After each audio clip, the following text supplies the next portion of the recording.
¿Sabe realmente con quién duerme cada noche? ¿Sabe a quién le ha entregado su amor de por vida? ¿Se ha hecho alguna vez esta pregunta? Esa es la historia de Giselle Pelicot, una horrenda vida que vivió en los últimos 10 años de un matrimonio que se mostraba en fotografías como una relación perfecta, pero que, gracias a la denuncia de una mujer en un supermercado, el esposo, Dominique Pelicot, era un perverso grabador de videos sexuales. Después es cuando Giselle logra descubrir que su esposo, aquel hombre que le juró amor de por vida, era su victimario. En los últimos 10 años la dormía con sustancias que ella no se daba cuenta para después hacerla como un trofeo. Le ofrecía a varones, a hombres, ancianos, para que se despojara de sus más bajos instintos. Esa es la historia de Giselle Pelicot, una narración horrenda que esta tarde analizaremos en Sapiens. ¿Qué nos pasa?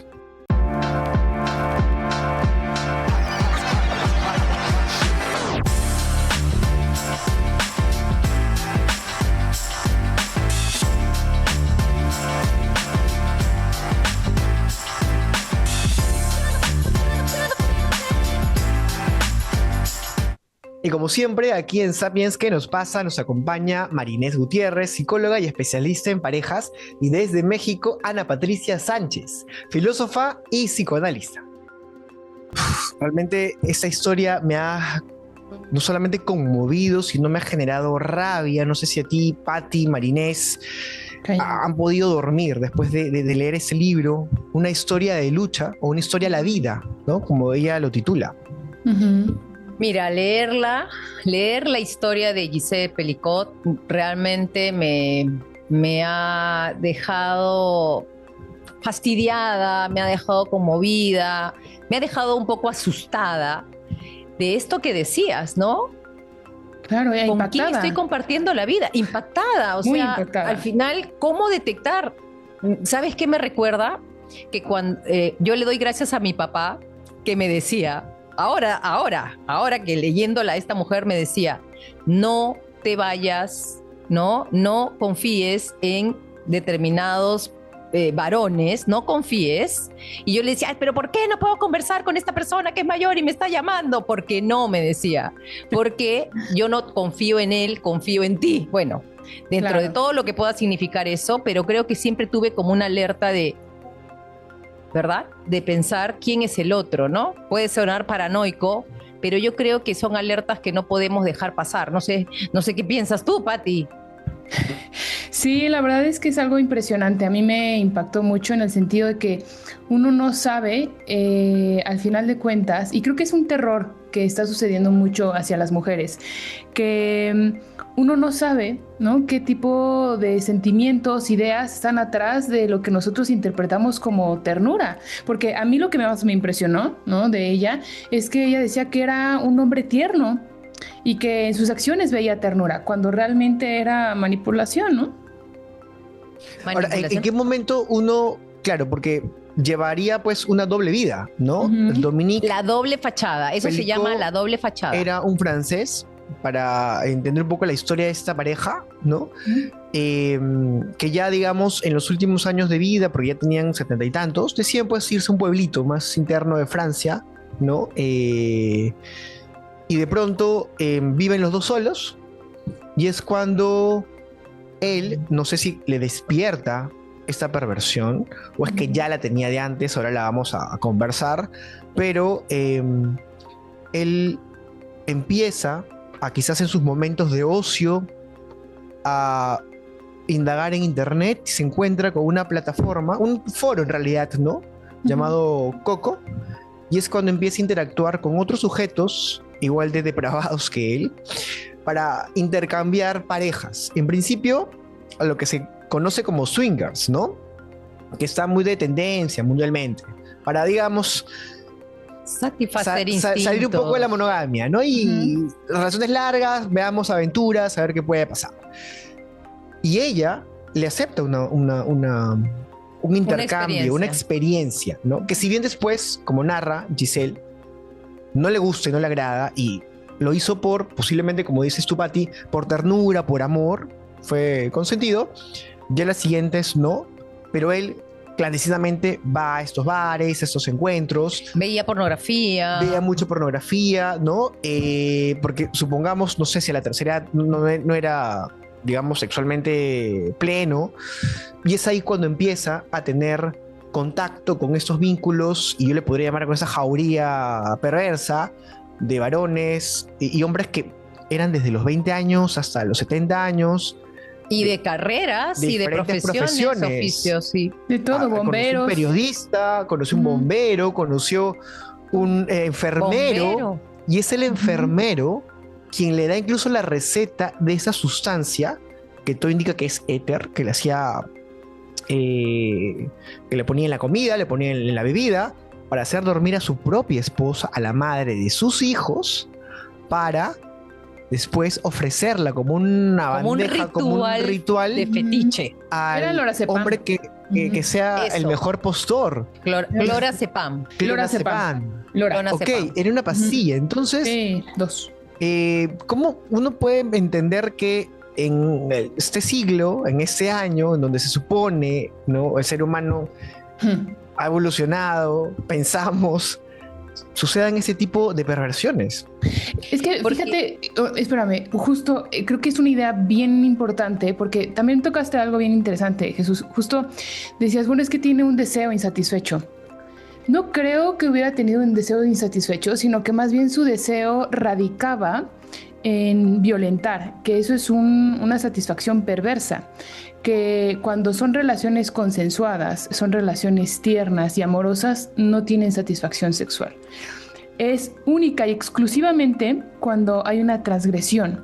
Hay una conocida que justo estábamos hablando de este tema y me decía, es que una vez que me intentaron a mí hacer algo así, cuando yo cedí y empecé a ser tierna, el sujeto ya no tenía virilidad, ya no podía, porque solo lograba poder llegar al acto siempre y cuando había una transgresión. Lo que le excitaba era la transgresión. Entonces no es que hubiera un deseo satisfecho o insatisfecho, sino que solo sí, cuando hay una transgresión es cuando sienten placer. Exacto. O sea, bueno, ese era su patrón. Exactamente, es un patrón. Exacto. Es un patrón que él ha adquirido de sentir el goce y el deseo a través de violentar, a través de abusar. Y a través de todas estas desviaciones de la sexualidad, lo llamaría así, porque prácticamente... pero en 50 años de matrimonio ella no se ha percatado, porque hay mucha gente que después de la historia que se hizo pública ha dicho, ay, ¿cómo no se va a dar cuenta esa señora que tiene 70 años? Ese es el tema que cuestionaba. En los inicios de su matrimonio posiblemente sí, pues le gustaba estas cosas violentas, pero que en un momento ya pensó que esto se iba a ir, ¿no? Esa historia no se sabe, pero les pregunto, me causa intriga. Mira, es difícil darse cuenta cuando una está enamorada, ama a la persona, o sea, no ves las señales, porque luego cuando ella despierta, ¿ya?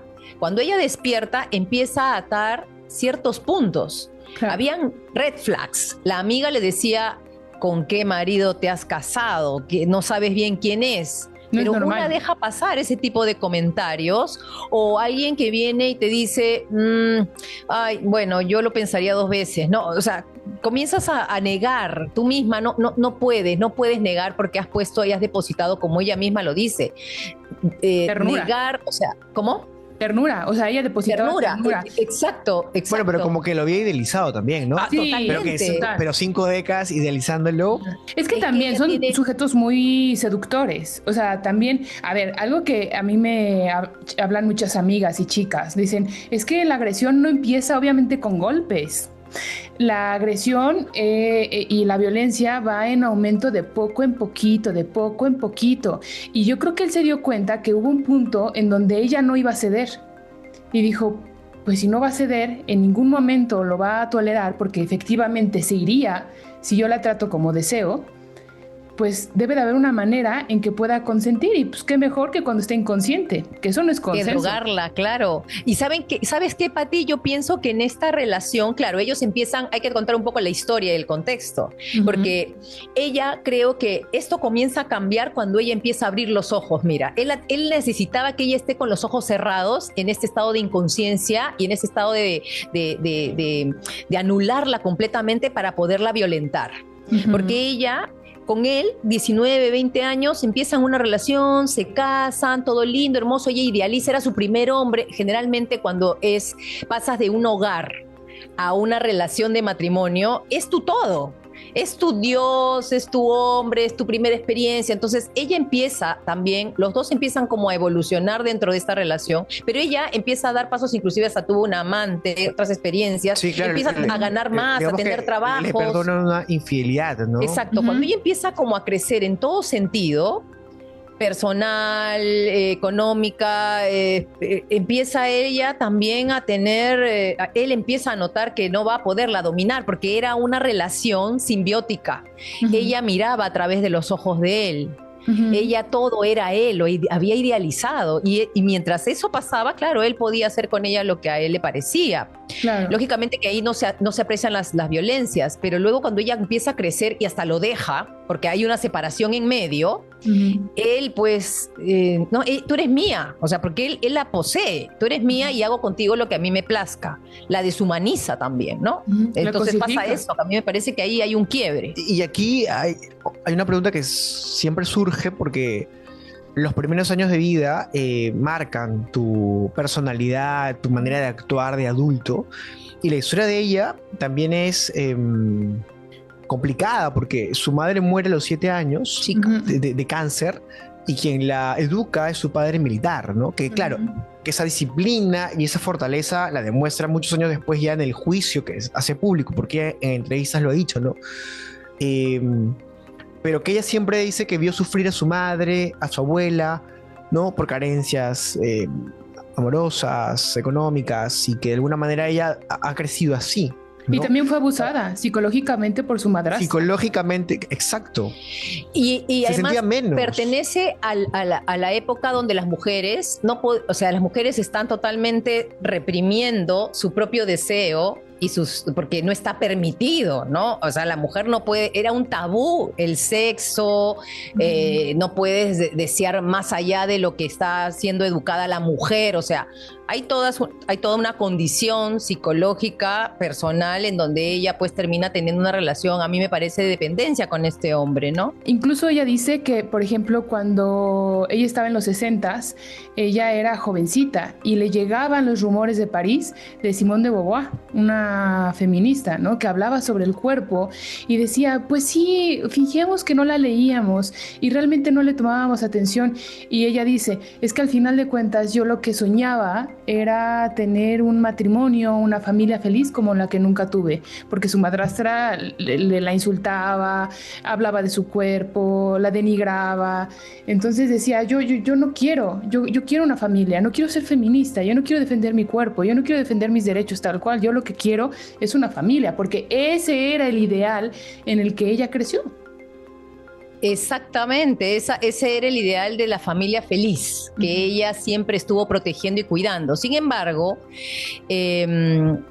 este hombre que también trae su propia historia, lamentablemente la historia de violencia que tiene con el padre, ¿no? El padre de él era un hombre que los violentaba a todos y también maltrataba a la mamá y hasta la abusaba sexualmente delante de los hijos. Es lo que creo que se deja ver en la entonces historia. Tenemos a dos personas heridas, que sufrieron violencia, una física, la otra más psicológica, en la infancia, y han vivido heridos hasta la adultez y detona.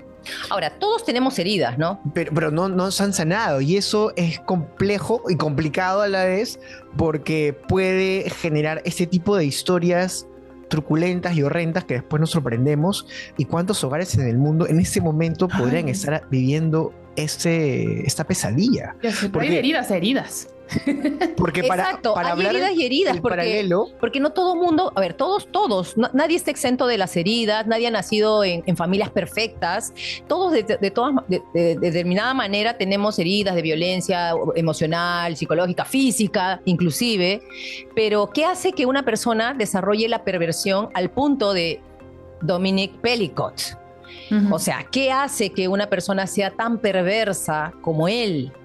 Que llega a ser hasta monstruoso lo que hace. Es monstruoso lo que hace. Claro. ¿Qué creen ustedes? a ver, hay dos hechos que también se narran respecto a la violencia que se ejerció contra Dominic, ¿no?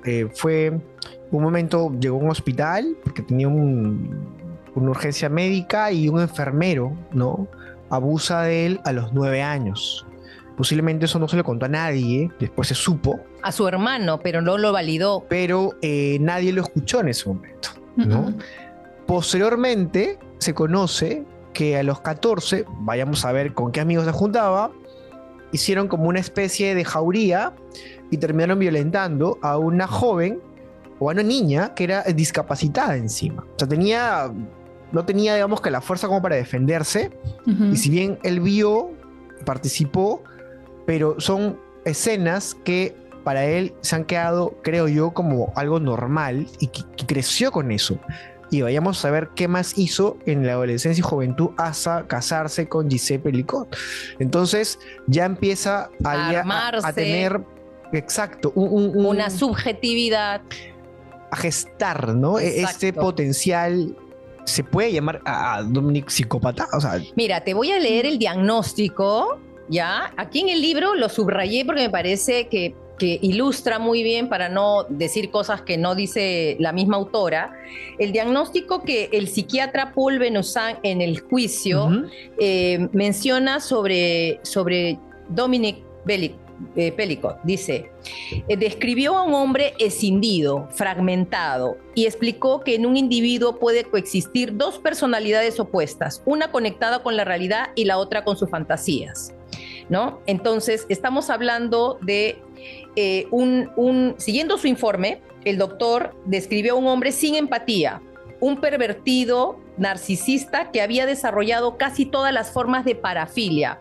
Voyeurismo es el que le gusta mirar a mujeres desnudas, ya sea niña, adolescente, a cualquiera, pero estar mirando ahí de manera obscena. que le genera placer. Y le genera placer. Claro. Sadismo sexual, o sea, puedo tener sexo con todo lo que a mí se me ocurra, gusto por las relaciones de dominación, sumisión, necrofilia, fetichismo, candaulismo, un vicio que consiste en excitarse sexualmente observando a la pareja con otra persona. Aclaró que la escisión en Dominic era tal que le resultaba difícil llevar a cabo una auténtica introspección. O sea, este hombre no tenía culpa, arrepentimiento, remordimiento de nada. No, pero ¿qué culpa pueden tener si cada vez se incrementaban más las visitas de gente extraña para ofrecer a su esposa? O sea, Es que, realmente eso... Sí, es algo bien distinto, porque fíjate que la escisión y la fragmentación son dos cosas diferentes. Y desde el psicoanálisis, cuando alguien se puede catalogar o diagnosticar como narcisista, no está fragmentado, está escindido. Ajá. Okay. Fragmentado es aquel que ya psicotiza, ¿no? O sea, ya son los que no contactan con la realidad, o personas que tienen como una angustia de que se están como desfragmentando, que se están como desvaneciendo. El escindido es un narcisista, pero aquí sí puede sentir culpa. Y aquí quiero ser muy puntual porque es algo muy interesante para poder distinguirlo de un psicópata a un perverso. El perverso, como bien dice Marinés y como dice en el libro, ¿no? Es una escisión en donde no es que él haya normalizado todo lo que él estaba haciendo, sino que para él puede hacerlo. Él es la excepción. En su caso sí se puede. Él entiende de moral. Evidentemente entiende de moral, porque tiene asco, vergüenza y culpa, tanto que puede estar en una sociedad, puede trabajar, puede tener hijos, engañó a todos. Entonces sí entiende de moralidad. Grave sería que estuviera haciendo sus necesidades fisiológicas en la calle. Ahí estamos hablando de que ahí no contacta con la realidad. No, más bien yo creo que este sujeto es perverso en tanto que él cree que es la excepción de la regla. Él cree que como lo vivió desde chiquito y a él lo violaron y a él le hicieron y él ha podido y él lo iba a hacer hasta donde pudiera, ¿eh? O sea, él lo y es iba... que no lo descubrían. Así O sea, es que él se creía con este poder como el narcisista, pero no es, o sea, para que se entienda y el público también, no es un psicópata. Tiene rasgos narcisísticos muy, muy, muy malignos, al punto de llegar a la perversión, para sentir dominio sobre su presa, vamos a ponerlo así, porque termina siendo como un depredador, y hacer lo que a él se le plazca porque está permitido. Y además hay un sistema, él se avala también de una manada, ¿no? Se avala para no sentir de repente esta culpa que Patti dice de más hombres, y mientras más personas hagan y yo les permita, nadie tiene, la culpa se disipa. ¿Ah? La culpa y guardamos silencio, porque eso es lo que tiene la manada. Ese es un perverso. Exacto, ese es un perverso, ¿no? Ese es un perverso. Entonces creo que aquí también nos muestra cómo se da una cultura de la violación. Porque eso también es algo que se muestra en la obra y nos hace reflexionar con su historia de vida, Giselle, ¿no? De víctima a ser un sujeto político. De ser esta víctima que no podía, que estaba inconsciente, a la que le hicieron de todo, a salir luego a la palestra a decir, no quiero que mi juicio sea en secreto, quiero que todo el mundo lo vea, quiero que todo el mundo sepa. O sea, la vergüenza no tiene por qué estar puesta en mí, la vergüenza es del otro bando. Para que ella haya pasado de ese cambio pasó un montón. Hay que leerse el libro. Sí, buenísimo, lo tienen que leer. Es durísimo, sí, es durísimo. Y mientras conversamos y nos horrorizamos cada vez de los episodios o escenas, invitamos a toda la audiencia en Latinoamérica a comentar sobre esta historia. Y si quizás han escuchado de alguna persona o alguien que tenga ciertos patrones, y poner alerta, ¿no? Porque eso es importante, y porque además uno puede pensar que este perverso es una sola persona en una comunidad o en un país, llamémosle de una manera por el tamaño, pero lo que me preocupa y me genera también como que, oye, tengo que estar alerta para todos lados, y no solo por mí, sino por mi madre, mis hermanos. Yo no sé con quién se pueden juntar después. Es que dentro del abuso, además de Dominic contra su esposa, a quien ofrecía cada noche en los últimos 10 años a diferentes varones, había por lo menos, o según procesados en el juicio, 51. 51. ¿Y qué pasó que ninguno de ellos pudo decir, oye, ¿qué es esto? Nadie se horrorizó. Ni denunció. Y no eran tampoco, por uno puede pensar, gente que no tenía estudios, porque uno dice, claro, educación superior, profesionales.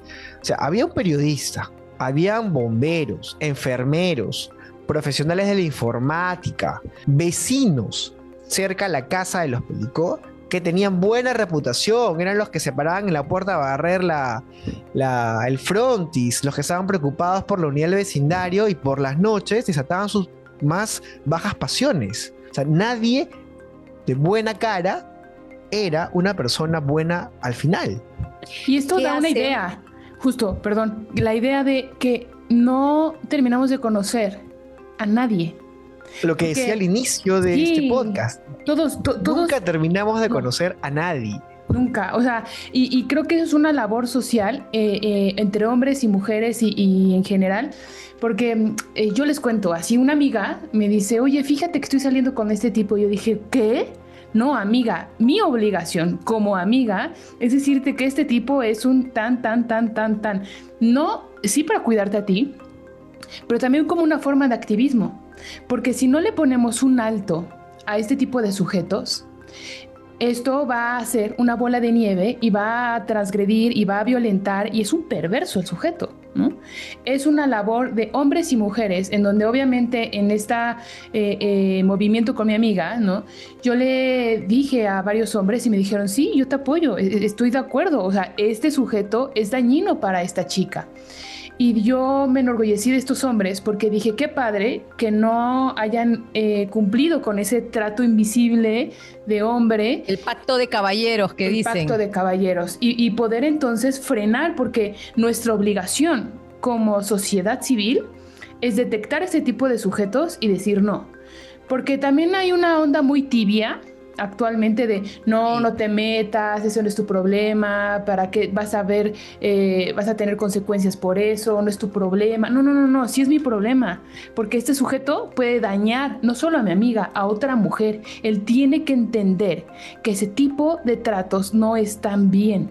Y entonces cercar como sociedad, porque esa es una de las funciones de la sociedad, no ser tibios. Y yo creo que ahora no solamente pensando en varones, también en mujeres, que pueden ser perversas con niños o adolescentes. O sea, yo creo que ya el tema de si es hombre, si es mujer, yo creo que si es una persona perversa, lo pondría así, persona perversa, la persona, sea hombre o sea mujer. Sí. Creo que es importante que si uno se da cuenta de detalles, pueda ser capaz de hablarlo, porque el secreto, o sea, aquí Giselle Pelicot nos dice, hay que salir del encierro del sistema que perpetúa la violencia y el abuso. El secreto, lo dije en el capítulo anterior, perpetúa este tipo de abusos. Hay que salir de eso para que todo mundo ponga cámaras, digamos, y denunciemos lo que no está bien. Ya la libertad de la otra persona, si quiere, a pesar que tú le dices, dar el paso con alguien así, que tú le estás denunciando, ya eso ya no te corresponde. Pero como sociedad civil, bien, estoy de acuerdo contigo, Patti. Creo que y justo hay que romper eso. Apelando a esa sociedad civil que menciona Patti, es que gracias a la denuncia de una mujer, porque claro, no todos en el mundo somos malos, No. en un supermercado va a hacer sus compras del día y se encuentra con Dominique Pelicot grabándole, ¿no?, las partes íntimas mientras compraba, porque ya este tipo ya no tenía ninguna vergüenza de agarrar su teléfono y grabar a mujeres en la calle o en los espacios públicos. Lo detienen, el de seguridad lo lleva a la comisaría y cuando cogen el teléfono es cuando se dan cuenta que hay muchos más videos. Y se abre, ¿no?, la investigación. Ahí empieza todo. Y detona la caja de Pandora. Van a la casa y van a la computadora. Y encuentran carpeta tras carpeta de decenas, por no decir cientos de videos. Porque este tipo no solamente grababa con su teléfono, sino también había instalado un sistema de cámaras de seguridad en toda la casa para grabar no solamente en la habitación con su esposa, sino en los baños. Era un Epstein chiquito. Había una vecina que le había dicho a Giselle que ya no quería volver a su casa y que tuviera en cuenta lo que estaba haciendo su marido, porque se había dado cuenta que hay una cámara de seguridad en el baño. Y claro, dijo, todo es que por tema de seguridad. Pero ya esas alertas son súper extrañas. Y es cuando, y eso es lo que más, no sé si...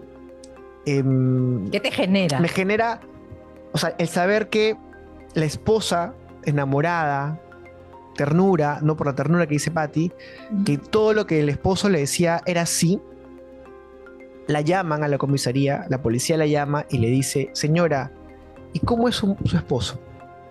Es un hombre bueno, normal, es un buen esposo, un buen abuelo, un buen padre, ¿no? Para ella era el hombre ideal. Y el policía que tenía la computadora a un costado en el escritorio le muestra, le dice, bueno, su esposo voltea la computadora y le dice, la he estado abusando de usted mientras dormía. Y ella ve los videos. Yo no sé cómo se ha sentido ella. Se le debe haber destruido la vida en ese instante. Totalmente. En esos segundos.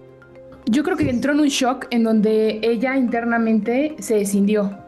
Y creo que el libro podemos ver cómo es que sigue intentando cuidarlo a él en su cabeza. Está haciendo lo mismo que él le hacía. Separar al sujeto del objeto. Separar a la acción de la persona que ejerce la acción. Ella lo separó por sobrevivencia. ¿Por qué? Porque la escisión en las personas sobrevivientes es un mecanismo de defensa para poder entonces tolerar lo vivido. Porque a mí también esto que dices, Jesús, me genera algo, no nada más de repulsión, pero sorpresa de pensar que este sujeto estaba obsesionado. O sea, probablemente todo el tiempo estaba pensando en su siguiente fechoría y cómo lo iba a hacer y qué es lo que tenía que planear y qué tenía que comprar. Imagínate la mente de este sujeto planeando 24/7 qué y cómo obtener esa transgresión para obtener un poco de deseo, ¿no?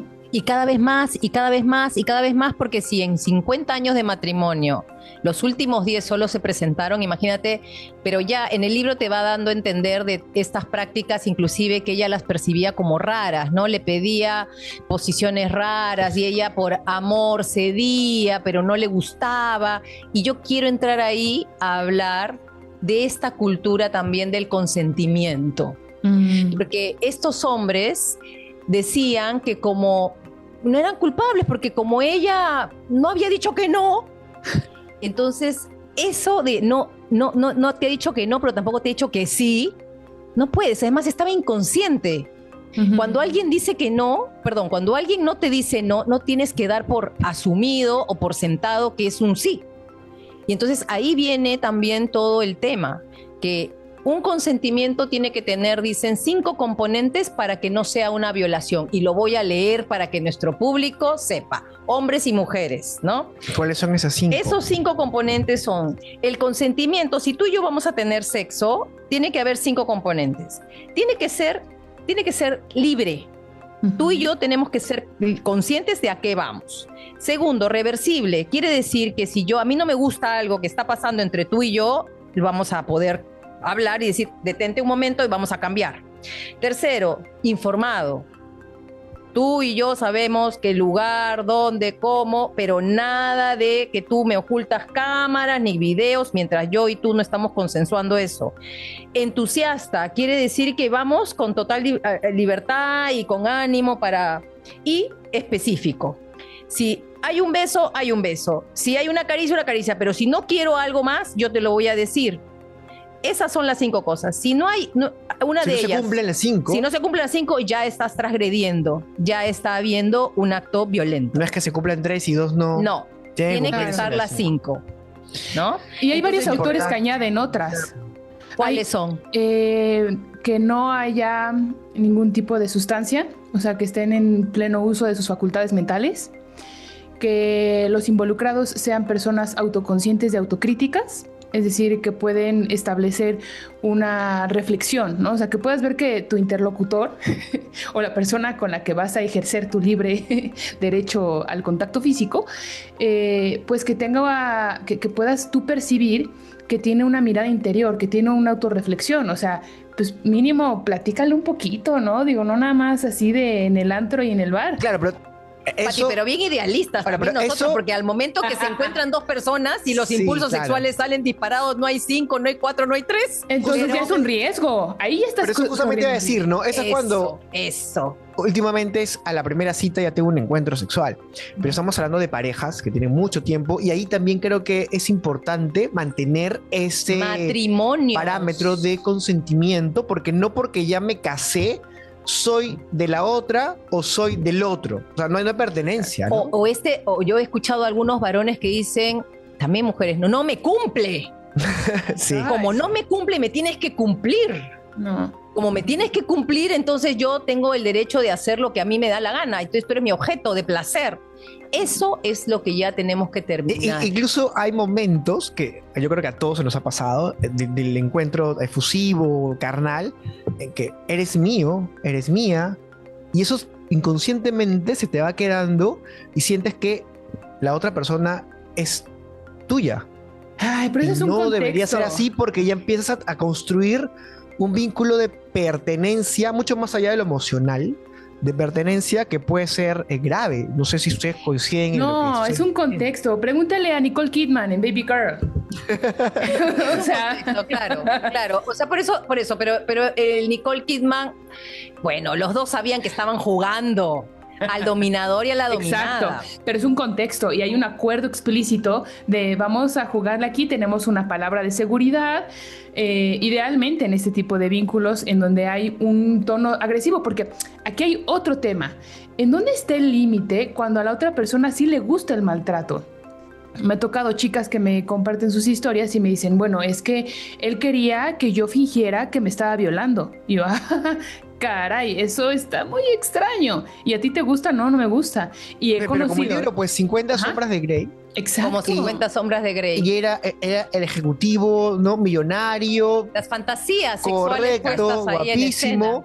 pero que tenía una filia de solamente tener placer en un cuarto lleno de objetos sexuales y sometiendo a su pareja de turno, ¿no? Claro. Y en este caso la chica, como bien dices, acepta por curiosa y posiblemente detona en ella un gusto y también, ¿no? Pero hay relaciones y relaciones, ¿no? Claro, hay consenso, ahí hay consenso. O sea, hay un consenso. acuerdo. Ahora, en este caso es un matrimonio. Este es un matrimonio y me quedo pensando en algunas parejas que en algún momento también he tenido cuando, por ejemplo, ya en algo mínimo, menor, digamos, mínimo no, menor, cuando vienen y te dicen, bueno, he encontrado que mi esposo, ¿no?, está mirando pornografía y le está pidiendo citas a determinadas chicas en el live. Wow. Y es una y es otro, y entonces te metes a revisar que tiene contenidos que es chocante para ella, ¿no? O sea,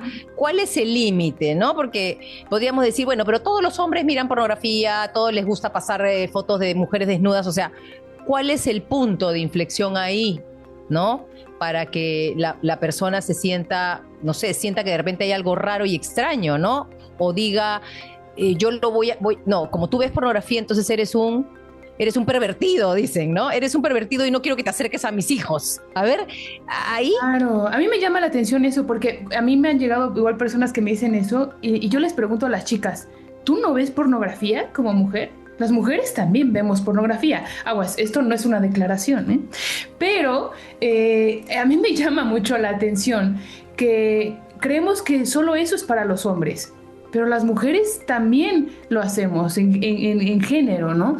Creo que ahí son acuerdos, ahí es hablar con la pareja y saber cuáles son tus deseos y también saber con qué tipo de persona te estás involucrando y cómo percibe el encuentro sexual. Si lo percibe como meramente una forma de fugar energía, ok.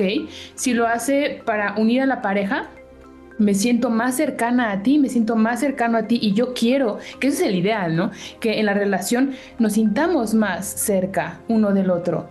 Pero si lo ve como una forma de nada más sacar energía y no me importa tu placer y no me importa cómo te sientes y no me importa... Bueno, ahí ya estamos en graves problemas, por eso todo tendría que ser comunicado y consensuado y eso es lo que en las parejas por eso es importante se propicia, el ¿no? Diálogo. El diálogo es fundamental aquí. Y no idealizar. Ahora, ustedes han hablado de... ¿Y qué, perdón? Y no idealizar. Y no idealizar, han hablado de parafilias, ¿no? Sí. No creo que la parafilia exista hoy en el 2026, o sea, de hecho, hace mucho tiempo, pero, no sé, percibo, ¿qué creen ustedes? Si no hubiese la internet, Dominique hubiese entrado al foro Coco y encontrado a estas otras personas que hacen lo mismo. Hacían lo mismo que él, o hubiese igual él hubiese terminado siendo perverso, psicópata con la esposa. Sí, totalmente. Sí, de otras formas. Sí. De otras formas, o sea, ahora con el internet esto se ha masificado, se ha popularizado, se ha facilitado y también se ha descontrolado. Porque gracias a esas filmaciones y la denuncia, bueno, se pudo ver todo lo que tenía ahí, ¿no? Se ha hecho más visible. Sí, se hace más visible, exactamente, se ha hecho más visible. Pero esta historia a mí me hace reflexionar efectivamente en cuánto necesitamos ayudar a las parejas, sobre todo a los niños, adolescentes, a saber decir que no y a comunicar las cosas con las que no se sienten, digamos, cómodos, ¿no? Estamos hablando, ¿te acuerdas del video pasado de, bueno, mi cuerpo, las sensaciones, ¿no? Cuando estás en contacto con un otro, ¿hasta dónde es el límite cuando yo te digo no o no me gusta una caricia o un acercamiento inadecuado, ¿no? Creo que es importante eso. Sí, pero, y lo que hay que rescatar de esa historia, me parece, porque uno puede decir, es un libro de revictimización, vas a volver truculentamente a escarbar, ¿no? La historia de una mujer violentada por tanto tiempo y que además fue su esposo y que incluso se ha descubierto ya en el juicio que podría haber violentado a una de las hijas, ¿no? Entonces es muy horrendo, pero creo que el libro, Un himno en la vida, y la historia en sí de Giselle Pelicot es que es una mujer que a pesar de todo eso, no se ha escondido. Y es una víctima de abuso que ha salido al frente, al mundo entero, a decirle, esta fue mi historia, no quiero que nadie más la repita. Es más, yo he notado aquí, en una de las entrevistas que tanto dio, dice, cuando le preguntan, ¿qué sentiste y qué va a pasar contigo después de descubrir todo este episodio terrorífico? Y ella dice, todo lo que me queda de vida no servirá para reconstruirme por dentro. Y cuando avanza el juicio a puertas cerradas, porque obviamente es una víctima de abuso y no se expone pues a la víctima, ella en un momento decide abrir y que la audiencia sea pública, transmitida a nivel nacional, y el mundo entero conoce su caso. Y ella sale a los medios, a los periodistas, y les dice que la vergüenza cambie de bando. Claro. O sea, el avergonzado tiene que ser el que comete el abuso, el violador. Ya nunca más la víctima, porque suele pasar en un caso de abuso, la víctima es la que calla bajito, la que habla bajito, la que se mantiene pasiva, la que teme contárselo a alguien porque qué van a decir de ella, qué va a pasar si es que llega un empleo nuevo y van a saber que ella fue violentada. Los medios de comunicación al acecho buscando la historia, no, ¿cómo voy a hacer de mi casa? Hay muchas mujeres que salen de su casa y de su país o sea, no hay derecho que la mujer violentada haga eso. No se tiene que esconder. No se tiene que esconder. Por eso ella no, yo creo que ella no se queda como víctima. Yo creo que ella es una agente de cambio. Exacto. Y una líder yo también política. Lo siento así. Claro. Una y el líder libro política, ¿no? Ajá. Y el libro la dignifica mucho, y ella se dignifica mucho porque dice las cosas con todas las letras de las palabras.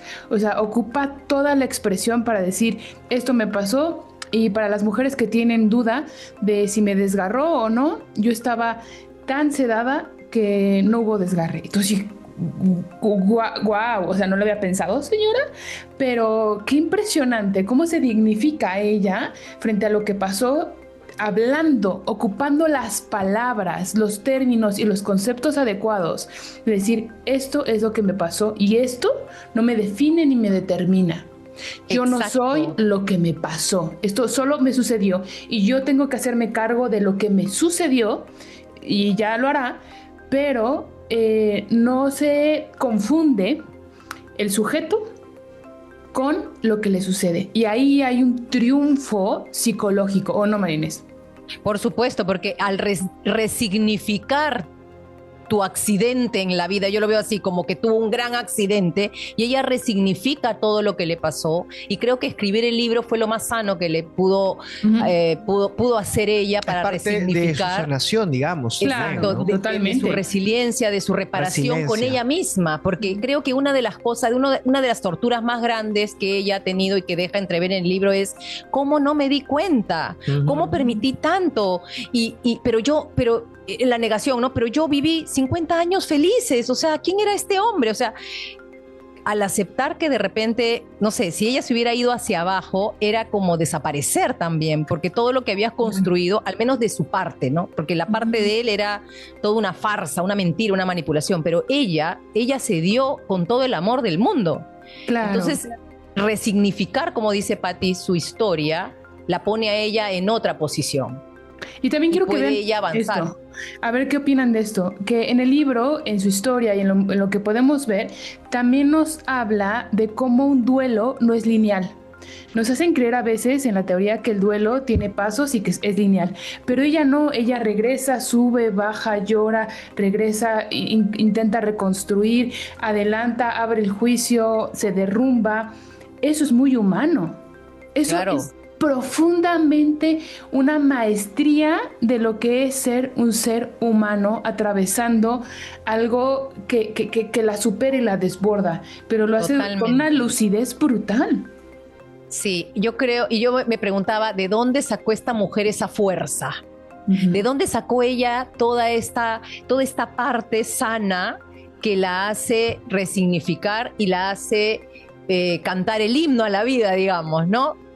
¿Qué creen ustedes que fue? Hay una entrevista que ella dio para la BBC hace poco. Sí. Y justamente anoté la respuesta a de dónde saca la fuerza. Esta vitalidad. Sí, y Porque cualquiera se esconde, ¿no? O se quiere morir en vida. Quiebras, exacto. Se quiere morir. Y además, desapareces. A su edad, ¿no? 72 años, descubrir. Hizo otra relación de pareja, confió en el amor, inclusive. Claro, porque obviamente ella no le cerró las puertas, pero a lo que voy es que, o sea, a 70 años uno dice, ya estoy en el término de mi vida, ya para qué me voy a enamorar otra vez si he vivido la perversión en carne propia, ¿no? Pudo haber y cerrado con alguien, las filas, claro. Exacto, con alguien que fue padre de mis hijos y me acompañó por 50 años, ya no creo en el amor, pudo haber dicho total. También, ¿no? Pero ella responde a la pregunta, ¿de dónde sacaste fuerza? Y ella dice, creo que lo tiene en su ADN, o en mi ADN, dice, ¿no? Nací así porque viví tragedias desde muy joven, a través de mi abuela, de mi madre, y siempre vi a estas mujeres sonreír. Con esa imagen se quedó, de una mujer... Las mujeres de su vida. Pese a todo, a la frustración, a lo negativo, a que el mundo se les viene abajo, siempre había una sonrisa, ¿no? Es como esta frase que menciona Memento Mori, ¿no? En el que tú cómo quieres terminar tu vida. ¿Quieres terminar tu vida sufriendo, en depresión, porque no funciona nada, nada te sale bien? ¿O quieres morirte luchando dignamente? Y yo creo que va por ese camino. Ella encuentra un sentido de vida en la superación, en el amor. Yo creo que la carencia de la madre, ¿no? Este rinconcito de amor que tuvo hacia su mamá y el vínculo con su papá, que a pesar de que había sido tal vez rígido y duro y no la puso en el lugar como debió haberla puesto frente a esta madrastra que la maltrataba, creo que esos vínculos fuertes y estas mujeres como la abuela creo que fueron como su motor, ¿no? Para pararse en la vida. Y por eso es tan importante en el mundo tener a mujeres como Giselle Pelicot, para que otras mujeres que estén sufriendo posiblemente lo mismo vean en ella a esa imagen fuerte, resiliente, que no se quedó destruida, como tú bien dices, ahora es una activista política.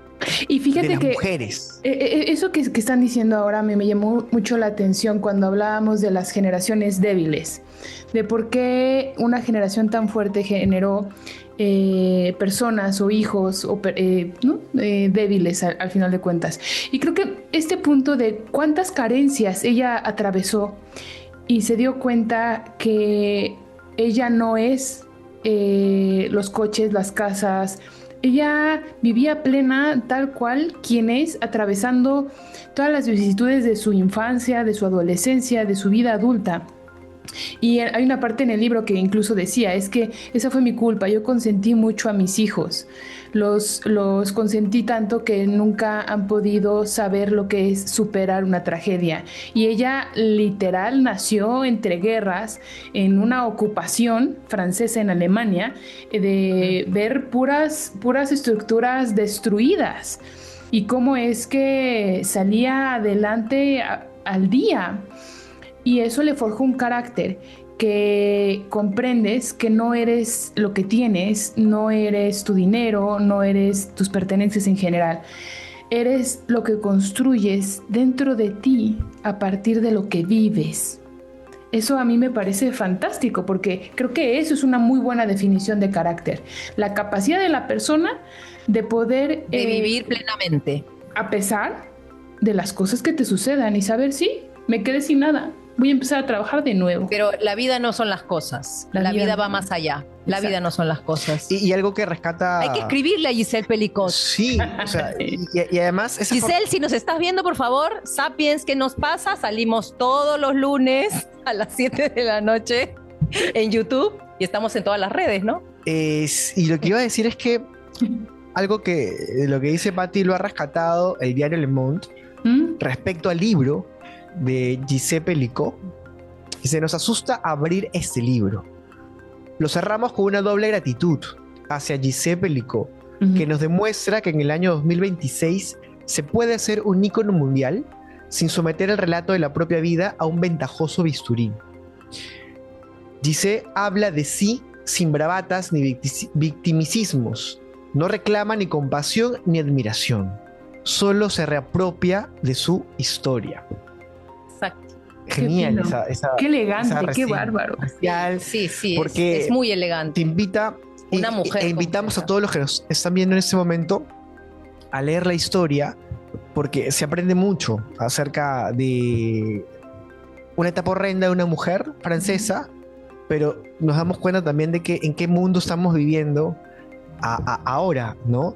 Y es importante también decir que tuvo pena su esposo, Dominique, y los otros tipejos, por decirlo de una manera, ¿no? Porque Dominique fue sentenciado a 20 años de prisión, porque esas son las penas en Francia por haber violentado a su propia esposa, y los otros 51 acusados, jóvenes o personas entre 26 y 74 años, fueron enviados a prisión entre 3 y 15 años. Y lo horrendo es que en todos los 10 años que Giselle fue víctima de su propio esposo y estos varones, ella sufrió 282 abusos por más de 80 hombres. Terrible. Con eso se va a ir, pero ha dejado una gran Es un caso sui generis, porque yo estuve historia para buscando que no se repita, ¿no? y sí, y no, es un caso que inclusive ha hecho que las leyes sobre la agresión sexual en Francia vayan modificando, porque es sui generis. Solo se compara, yo digo, de cierta forma, con casos de las manadas que violan Sí. que agreden a las niñas, ¿no? A las chicas, Claro. en diferentes partes de Latinoamérica, ¿no? Pero bueno, ese es otro tema para desarrollar. Y Claro. esta semana, digamos, de la celebración por el En el Día Día Internacional de la Mujer, las hemos luchas. querido de alguna manera celebrar esta lucha. Brutalmente. Si vas a decir algo, Pati. Justo que pensar en esto me hace pensar también en cuántos casos no conocemos, cuántos trata de personas, ¿no? En cuántas fábricas, en cuántas lonas, en cuántas fronteras. No ha ¿Cuántas mujeres habido- todavía se sienten culpables de lo que les ha pasado y no tienen Exacto. ninguna culpa? Exacto. Y si nos estás escuchando por ahí, bueno, aquí puedes revisar la historia de Giselle, que te da mucha iluminación y hay mucho que aprender. Y si te da A no callar, a no silenciar. eso, si te da impulso de poder hablarlo, háblalo con la persona con quien más te sientas Confíes. en confianza, porque este tipo de delitos no se No pueden se pueden permitir. pasar impunes. Y hay números de Y hay un emergencia. sistema que lo permite. Acá en México Así hay que, números bueno. de emergencia, así que pueden denunciar. Así es. Qué buena conversa, Pati y Marinés. Nos ha quedado corta. Sí. Así que los invitamos a que comenten, por favor, este podcast para saber si es que quieren saber más de esta historia de Giselle Pelicot o este tipo de libros para poderlos comentar con ustedes. ¿Y dónde nos pueden seguir, Marinés? En Sapiens estamos en Instagram, TikTok, Spotify y en YouTube. Sapiens, ¿qué nos pasa? Síganos, coméntenos y suscríbanse, por favor. Y pronto se viene el streaming, así que tienen que estar atentos a las redes sociales de Sapiens porque se vienen muchas sorpresas. Sí, Así es. hay muchos cambios, así que estén atentos. Gracias, Pati. Saludos hasta México. Chao, Pati. Chao, Gracias. bye. Chao, chicos. Chao.